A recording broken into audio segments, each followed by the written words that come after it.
Hey guys, welcome back to another episode of the Rescued Ray Welcome to another episode of the Rescued Ray podcast. This is my second time recording this episode because I recorded 45 minutes and my mic was off, and I literally don't know how that happened. I mean, I know how it happened. I just didn't press the button. I pressed the wrong button pretty much. So dang.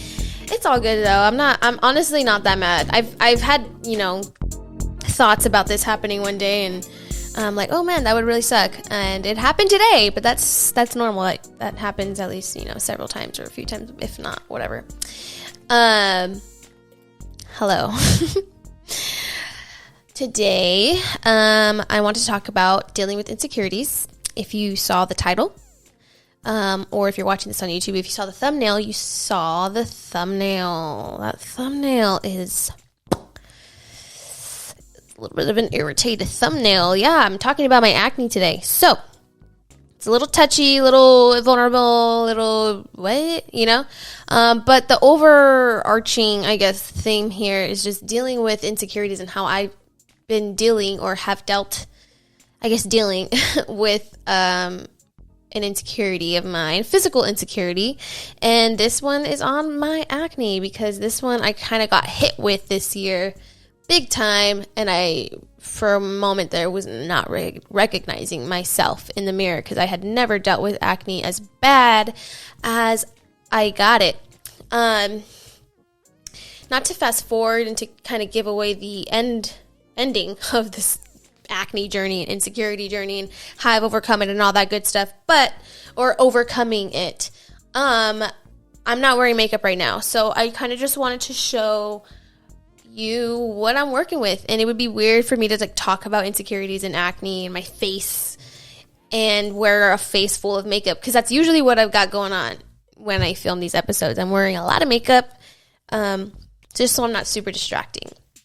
But being that we're talking about acne, I want you guys to look at my face. This is what I'm talking about here. So I don't know if you can see it on the camera, but I will make a quick recording of it on the laptop and you can see it here. So this is what it looks like right now. Now the main issue with my acne is just the scars, because I have a lot of scars now, and if you have any tips and tricks on how to get rid of acne scars, let your girl know. I will get into all that acne medication, face wash, blah, blah, blah, later. But yeah, I just wanted to tell you that that's what we're going to be talking about today. And I don't want to wear makeup for that, because that would defeat the purpose of trying to talk to you about how to overcome an insecurity such as acne. So anyways, I think you understand the point. I did want to follow up on the last episode on how I was talking about my struggle with focusing and how my therapist had said, hey, has anyone in your family been evaluated for ADHD or ADD? And I said, oh yeah, blah, blah, blah, whatever. Me and my husband had a session with her recently, and it was a really good session. And then at some point of the conversation, we started talking about my inability to focus. And she asked me again, so did we talk? I asked you that, right? And I was like, yeah, you asked me that. She's like, yeah. And I told her, actually, I have a doctor's appointment coming up. And she's like, yes, you need to ask your doctor to refer you to a specialist to be evaluated and tested for ADHD. She thinks I have it. And I'm hoping she's right, because if I get tested and evaluated and all that good stuff and I don't have ADHD, then what is wrong with me? It's all good though. I'm in a way, I'm hoping that is what's going on here. Because then I have clarity about it. You know what I'm saying? So, and I can understand and I can research and all that stuff. But if I don't have it, then I've got some work to do and maybe another doctor to see. I don't know. Like I said at the beginning, we're going to be talking about my whole acne journey / how I've gotten through it. So, or am getting through it. I don't like to say I accomplished, and I've overcome insecurities and this is how I did it. No, this is how I'm overcoming and how I'm dealing with it right now, how it's going, right? So,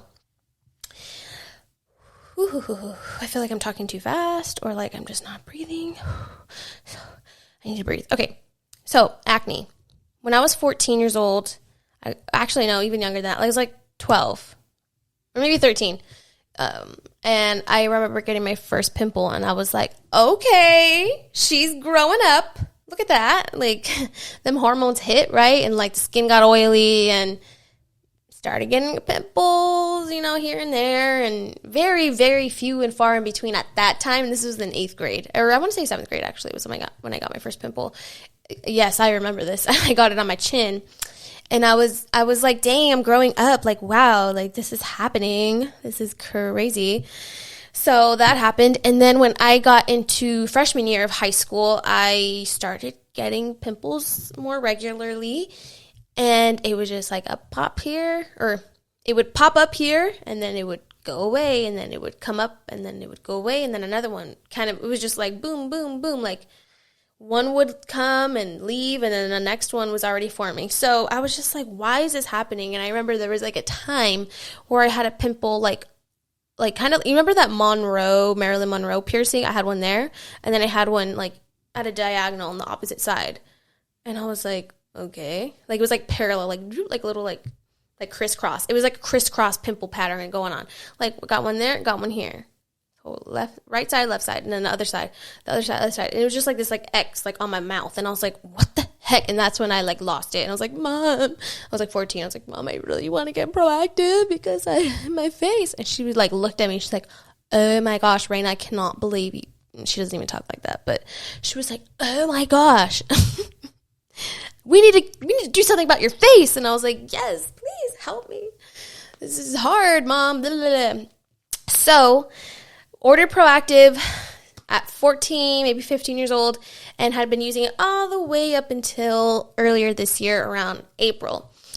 And the reason why I stopped using it this year was because I noticed that it wasn't doing it for me anymore. Like my skin was super, like it was starting to get really dry, and just the skin tone itself was becoming really uneven. And I'm like, what's going on?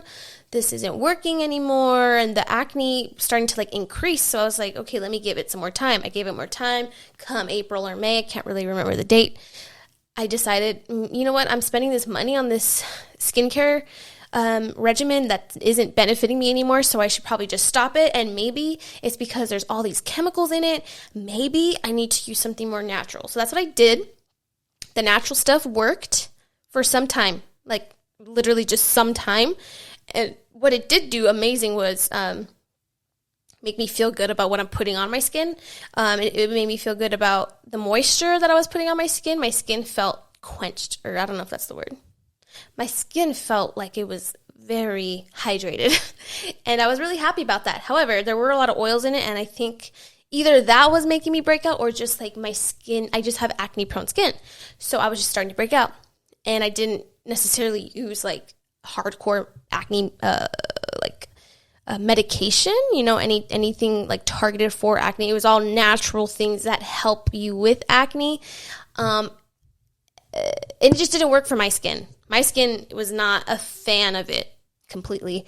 So my acne started just blowing up, dude, all over my face. And I was like, I don't know who I'm looking at in the mirror right now. Like I started to just like, I would look in the mirror and only see acne. And then I would see my face and I'd be like, oh my gosh, like not used to seeing my face like this.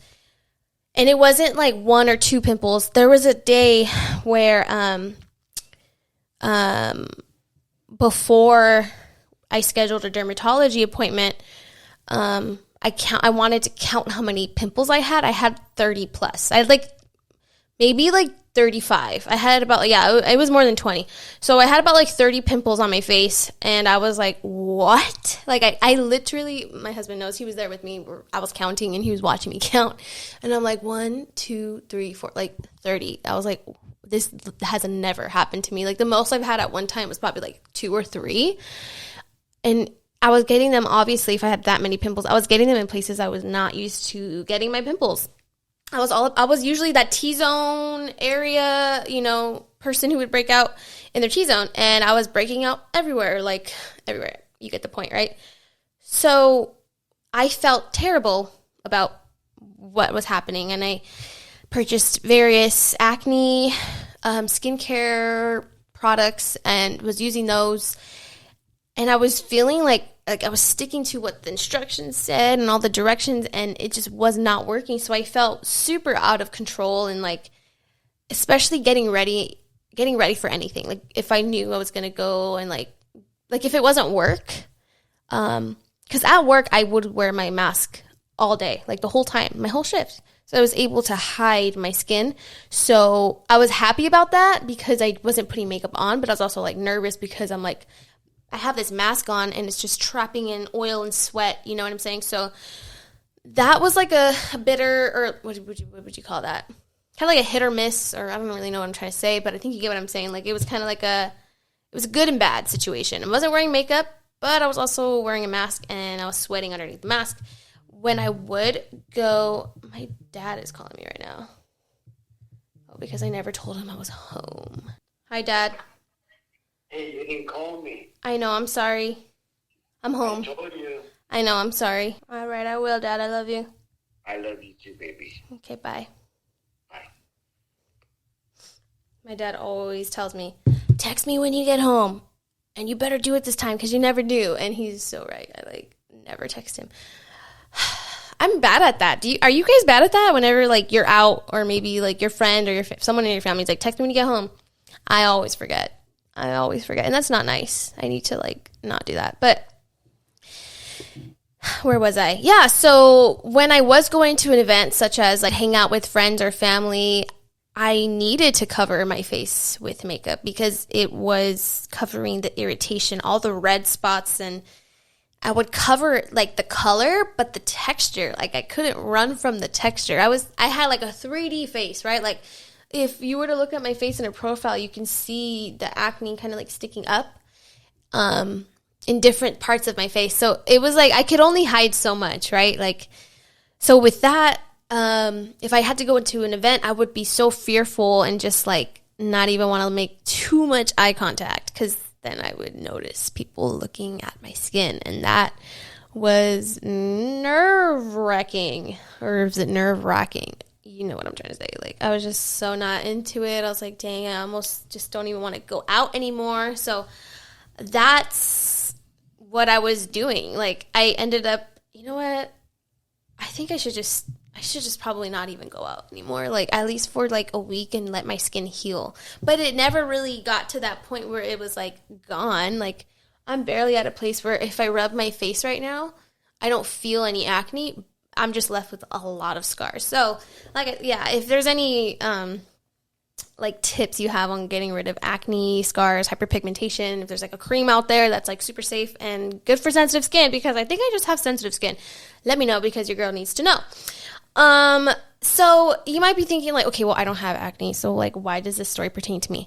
But I mean, the story, I guess, is just for that person who does struggle with an insecurity that they have physically.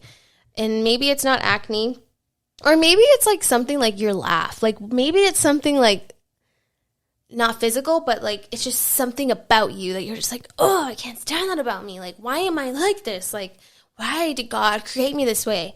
So that's the person I'm talking to, or just anyone who's nosy and just wants to know more about what I gotta say, and just more about my story.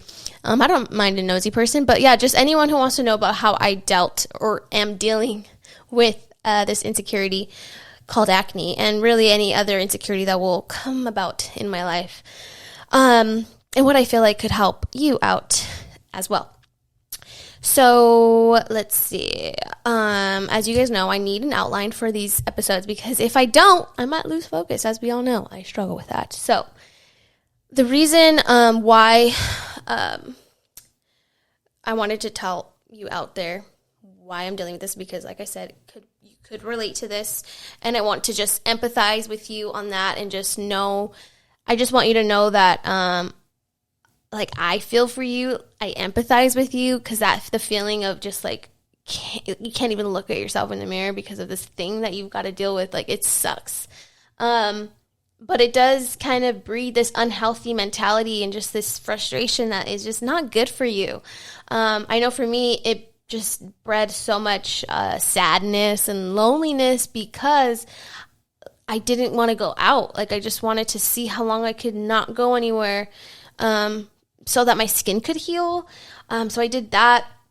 But what sucks is that, like, the more you do that, the more you're isolating yourself from something important, like spending time with your friends and family. So me isolating myself was taking me away from doing life with people, you know, and just spending time and hanging out and all that. So that wasn't good for me. And just that alone, like the whole, like the feeling of just being so distraught with who you are, what you look like that's not good. And God doesn't want that for us, right? I do want to share a quote from an article that I found online. Give me 1 second. I just need some water because I'm talking a lot. So there was this article online. It's it's called thelightprogram.com. There was an article titled "How Insecurities Impact Mental Health." In the article, the author suggests a solution, long-term solution for overcoming insecurities. So they said, the long-term solution to overcoming insecurities is self-acceptance. When we accept ourselves for who we are able to shed our insecurities because we no longer care whether we are judged for them. When we practice self-acceptance, we often find that the majority of people do not judge us, and those who do don't matter. Though I love this quote, you guys, I could definitely switch it up a bit. Like I could either add to it. Matter of fact, I'm just going to add to it, right? So the long-term solution to overcoming insecurities would be just accepting yourself for who God created you to be, who God created you and I to be, accepting ourselves because of who God said we are, accepting ourselves not under the standards of Hollywood, the world, our neighbor, our friends, our family, even ourselves, not accepting myself based off of what I even think is beautiful, but on who God said I was and what he defines as beauty and as something honorable and beautiful, what his standard is on beauty. That's what I want to accept myself from, like his standard, not anyone else's. I mentioned how I was saying how I felt ugly. Like there were moments, or I don't know if I actually did say that or not, but there were times where I would look at myself in the mirror and be like, dang, I'm so ugly. Like what is happening? Like obviously I wouldn't be smiling, but I would just be so sad. Like I don't know what's going on. Like I said earlier, out of control because I felt like I was doing all that I could. And I was buying all the products. I was putting on the cream day and night in the middle of the day while I'm at work, you know. And I was still really upset and sad and disgusted, I guess. It's a little bit of a strong word, but I just felt ugly, you know. And my husband would hear me say, I'm ugly. And he would say, don't talk about my wife like that. And I'd be like, whatever, you know. And then I think looking back on just like how he might have felt. And he every time I do that whole self-talk thing, like, dang, I'm annoying, or like, oh, I'm so dumb, or whatever, which I need to get better at, but he always comes in and says, don't talk about my wife like that. And I think about, like, those times where I'm just like, ugh, with myself, and I think, like, man, God's probably, like, if my husband is upset, God definitely is here with me thinking, girl, first of all, it ain't all about your looks, okay? You know?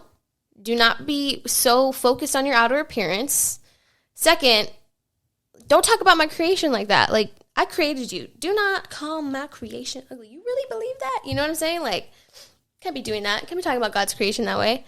So, with that, I do want to share a few verses that have helped me deal with this topic of insecurities, physical or even just personality-wise, like, why do I, whatever, you know, whatever it is for you, whatever it looks like I kind of used earlier, like a laugh or a personality trait.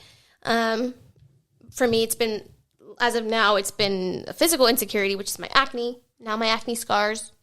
Here are some Bible verses that I've been using to help to redirect my thoughts, redirect those negative thoughts that I feel, or at least those emotions. Not to ignore those emotions, but to just like, let me fix my mind on what is good and what is right. Okay, so let's start with number 1. 1 Peter 3:3-4. Do not let, okay, let me just first say that a lot of these verses, I'm not reading them in full context, but what I want us to kind of pay attention to is the heart of God, and kind of like what I mentioned earlier, like the standard in which God calls beauty, like what the standard looks like, right? What God cares about, what he calls beautiful. We're going to look at that, and I know like you're going to hear these verses and be like, okay, well, why would they say that, and what does that mean? And obviously I'm not going to get into, there's like several verses here. I'm not going to get into the context of everything here. I just want us to pay attention to what God, what God deems important, right? Okay, so 1 Peter 3:3-4. Do not let your adorning be external, okay? The braiding of hair and the putting on of gold jewelry or the clothing you wear. But let your adorning be the hidden person of the heart with the imperishable beauty of a gentle and quiet spirit in which God's sight is very precious, right? So we see here that what God sees is precious and worthy of noting is what's going on in here, in your heart, what's happening here. He doesn't care if you just put in some extensions that are super mismatched, whatever, and or we're like put in real nice and locked and loaded, whatever the case is, whatever jewelry you've got on. God doesn't care what the outfit of the day is looking like. He wants to know what's going on in your heart, what's going on in your head, what are you thinking about, you know what I'm saying? That's what God cares about. And then we see in this verse here that it's a gentle and quiet spirit, right? Someone who is humble, gentle. I know there's times where I could look like I got it going on, but if I'm harsh and rude and quickly tempered towards my husband or anyone else for that matter, God's like, girl. So here's another verse, Galatians 1:10. Let's see. But the Lord said to Samuel, do not look on his appearance or the height of his stature, because I have rejected him. For the Lord sees not as, this is the part that's like, key here. For the Lord sees not as man sees. Man looks on the outward appearance, but the Lord looks on the heart. Am I now, okay, wait, I read the wrong word. Okay, so that first verse that I just read, the verse I just read was not Galatians. It was 1 Samuel 16:7. So everybody makes mistakes, okay? So like we see here, and like kind of like what I had just mentioned, is just that like God looks on the heart. Men tend to look on the outward appearance, just like me. Like I looked on the outward appearance. I'm looking at myself and I'm like, why is this happening to me? Everyone's going to look at me and I'm going to look so embarrassed. Like I just look weird. Or people who know me don't look at my outward appearance and say, you should be embarrassed. Like, no, they love me and they're not going to think those things about me. We tend to do that though, right? Like we tend to be kind of like fixated on our outward appearance. Like even me up until filming this, like I feel so, like my hair is another situation. Like I have super thin hair and I'm like, okay, well, if I'm not going to wear makeup on this podcast, I better put the fake hair in because it's like literally my security blanket because I don't really have long hair anymore. But like that just goes to show like how men are, how people are. Like they're not talking about like literal men. They're talking about like just humanity, right? So God doesn't care about outward appearance. He's more concerned about the heart. Now let's go into Galatians 1:10. Where's this accent coming from? Am I now trying to win the approval of human beings or of God? Or am I trying to please people? If I were still trying, as if like still as in like this is something we like our natural instinct or our reflexes are is just kind of like please men, make sure people are happy, seeking approval of people is kind of like our natural thing. If I were still trying to please people, I would not be a servant of Christ. So that's just kind of going to show that It's not people that we please in this world. It's God who we please. And how do we please God? Getting our hearts right, because he doesn't care about what we look like. So whenever I'm like, ugh, I look like this, or I'm like, ugh, like, girl, you are fixated on the wrong things right now. Like, there's nothing wrong with taking the medication if you need to get rid of the acne. There's nothing wrong with that. But when you fixate on it and you just are just like, oh, and you let it take over your heart and it's hurting you and you're just, like I said earlier, isolating yourself from life, we need to work on that. That's not right, right? We're going to go into another one, Proverbs 31:10. Sorry, Proverbs 31:30. Your girl, be patient with me, please. Charm is deceptive and beauty is fleeting, but a woman who fears the Lord is to be praised. And what they mean here by beauty is fleeting is like the outward appearance. Like, we're going to grow old. We're all going to be saggy. Our skin's not going to have the same bounce like it used to. Like, something's always going on with our bodies. Like, things happen, and our bodies are going to keep changing. Here's another one. This is kind of like an OG to me, because this is like one of the first few verses that I clung to when I was dealing with my insecurities. Psalm 139:14. I praise you because I am fearfully and wonderfully made. Your works are beautiful. I know that full and well. Trusting in the Lord, he created you. He makes no mistakes. If you believe that God makes no mistakes, you better believe that he didn't make any mistakes when he created you. Now, we are not all perfect. We are in this world, but God didn't make a mistake when he created you. That thing you do with your lip, that laugh you've got going on, your hair, your acne, you're beautiful, right? Like, God created you in his image. He's concerned about your heart. He's not concerned about your outer appearance. So, that's that. I don't know about y'all, but I'm not about seeking the approval of man more than I am seeking the approval of God. Like, I can make man happy all day, but dang, if I disappointed God at any point in that day, that is what I'm concerned about. That is what I'm like, whoa, let me pay attention to that. Like, I'm sorry, Tom, Dick, and Harry, and Sally Ann, and Judith, if I made you upset, I'm sorry, but I've got to please God first. It's hard. It's hard. Trust me, I know. But his grace is sufficient. But anyways, let's just stay on point here, right? So I hope that what I said here made sense. If I could kind of cap off the whole acne journey, I did go to a dermatologist. I think I mentioned that earlier. I'm on some medication. Things are happening. But I just need to remember, right, that God still calls me his, no matter if I got a pimple on my chin or not. And I'm still worthy because I'm a child of God, right? Not because I look good or whatever the case is. It don't matter because God isn't concerned about the outer appearance. He's concerned about the heart. So I hope you can walk away from this podcast seeing yourself the way God sees you, that you are an image bearer, and that you're loved. So if there's anything you guys want me to cover on this podcast, please let me know. I would love to hear your suggestions. Rescued Ray Podcast on Instagram is where I be. Shoot me a DM or comment or whatever of any suggestions that you may have. I would love to hear them. That's pretty much all I've got for you guys today. Stay tuned for the next episode. I this time will have a guest, and it will not be my husband. Well, he'll be there, most likely. But I think it's going to be a super awesome treat for everybody. It's going to be super dope. And I hope you come back and watch it.